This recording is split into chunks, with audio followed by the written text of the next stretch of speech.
আসসালামু আলাইকুম ওয়া রাহমাতুল্লাহি ওয়া বারাকাতুহু। সবাই কেমন আছেন? আশা করি আপনারা সকলেই ভালো আছেন।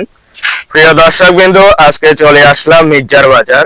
এই বাজারটি হচ্ছে আমাদের নিজস্ব বাজার এবং এই বাজারের বাসিন্দারা আমার অনেক অতি পরিচিত। তো প্রিয় দর্শকবৃন্দ, ভিডিওটি করার মূল কারণ হলো এই বাজারের রোড গার্ডের বেহাল অবস্থা। এই জন্য কারণ আমি যখন পরীক্ষা দেওয়ার জন্য বের হলাম তখন গাড়িতে ওঠার পর চালক বলল এই রোডের অবস্থা অনেক করুণ অবস্থা, এবং তিনি আরো বললেন চালনিতে এত সাংবাদিক থাকাতেও তারা এগুলা নিয়ে কোনো কথা বলে না কেন।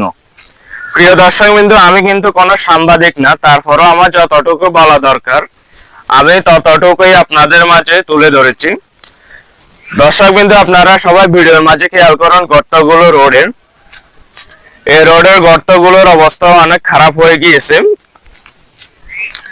দর্শকবৃন্দু, আমি ভিডিওর মাঝে যতটুকু তুলে দরকার ততটুকুই তুলে ধরেছি আপনাদের মাঝে, কারণ এখানে গাড়ি কিছু ছিল, গাড়ির হয়তো ভিতরেও কিছু গর্ত ছিল, ওইগুলো ভালোভাবে তুলে নিতে পারিনি। তারপরেও ভিডিওর মাঝে যতটুকু পেরেছি ততটুকুই আপনাদের মাঝে শেয়ার করেছি।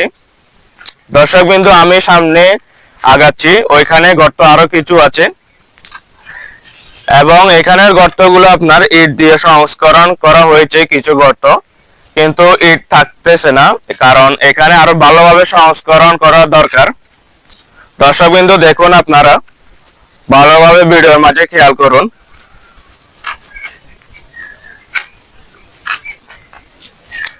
আর ভিডিওটি ভালো লাগবে বেশি বেশি করে শেয়ার করে দিবেন, কারণ যাতে সবার কাছে পৌঁছে যায় ভিডিওটি। দর্শকবৃন্দ, আমি আরো সামনে আগাচ্ছি, ওইখানে গর্ত কিছু আছে। মোটামুটি যতটুকু গর্ত ছিল ততটুকুই আমি ভিডিওর মাঝে আপনাদেরকে তুলে ধরে দেখাইছি। দর্শকবৃন্দ, আমার আজকে ভিডিওটি ছিল এই পর্যন্ত। ভালো লাগলে লাইক কমেন্ট শেয়ার করে পাশে থাকবেন এবং ধন্যবাদ জানাই আপনাদের সবাইকে ভিডিওটি শেষ পর্যন্ত দেখার জন্য।